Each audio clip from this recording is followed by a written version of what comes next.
5-6 सवाल है। पहला सवाल है कि मध्य प्रदेश में इसी तरह के तर्ज पर पेपर लीक आउट हुए थे, वहाँ की सरकार ने बात मानी। हम नीतीश जी से हाथ पैर पकड़ के जोड़ते हैं, ये सारे बच्चे आपके हैं और इस बच्चों की जिंदगी और भविष्य 4 लाख बच्चों की भविष्य बर्बाद हो जाएगी। कहीं पर पदाधिकारी के बच्चे सर्किट हाउस में मुर्गा भात खा करके एग्जाम हो गया उसकी, कहीं पर लाउड स्पीकर से हो गया, कहीं आराम में कुछ हो गया। कोचिंग में जो प्रैक्टिस है वही क्वेश्चन आता है। तो ये कौन लोग हैं, इसमें कौन कौन लोग इन्वॉल्व हैं? 4 सिस्टम, सरकार का सिस्टम, बीपीएससी, माफिया और कोचिंग। इस चारों की इंक्वायरी हाईकोर्ट जज से आप क्यों नहीं कराना चाहते? 90 के पहले से लेके आज तक एक ही जिला 80% इन्वॉल्व क्यों है पेपर लीक में? नालंदा। एग्जामिनेशन पूर्णतः कैंसिल बिहार की होनी चाहिए। बच्चों की भावनाओं का आदर हो, कोचिंग की इंक्वायरी हो। 5-6 सवाल है। पहला सवाल है कि मध्य प्रदेश में इसी तरह के तर्ज पर पेपर लीक आउट हुए थे, वहाँ की सरकार ने बात मानी। हम नीतीश जी से हाथ पैर पकड़ के जोड़ते हैं, ये सारे बच्चे आपके हैं और इस बच्चों की जिंदगी और भविष्य 4 लाख बच्चों की भविष्य बर्बाद हो जाएगी। पहला। दूसरा, बच्चे का मांग है कि सभी जगह सेंटर के सीसीटीवी फुटेज को आप सामने लाइए। कहीं पर पदाधिकारी के बच्चे सर्किट हाउस में मुर्गा भात खा करके एग्जाम हो गया उसकी, कहीं पर लाउड स्पीकर से हो गया, कहीं आराम में कुछ हो गया।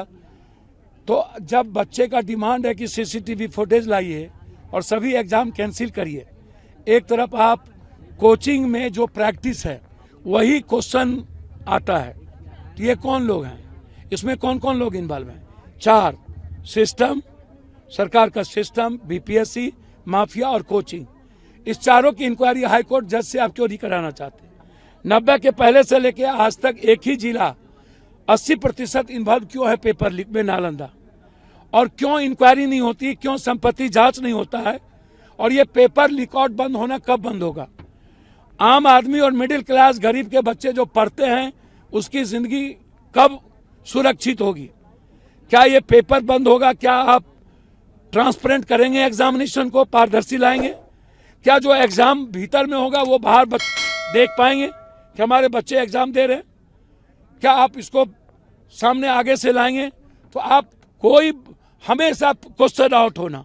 12,000 आप कर रहे हैं, टेक्निकल कारण से मैं कर रहा हूं। जब आप बच्चे कह रहे हैं आपको टोटल एग्जामिनेशन कैंसिल करने के लिए, आपने एक ऐसा क्वेश्चन पेपर दिया, एक कुछ को अलग। नॉर्मलाइजेशन के मुद्दों में भी आप झूठ बोल दिए। एक पेपर अलग कर दिया, दूसरा पेपर फिर क्वेश्चन दूसरा दे दिया। तो आपने उसमें भी आपने बच्चों को ठग ली। एक तो पहले ही बच्चों का की जो स्थिति है सर्वेयर के चलते बहुत बच्चे इसमें फुल फॉर्म नहीं भर पाए।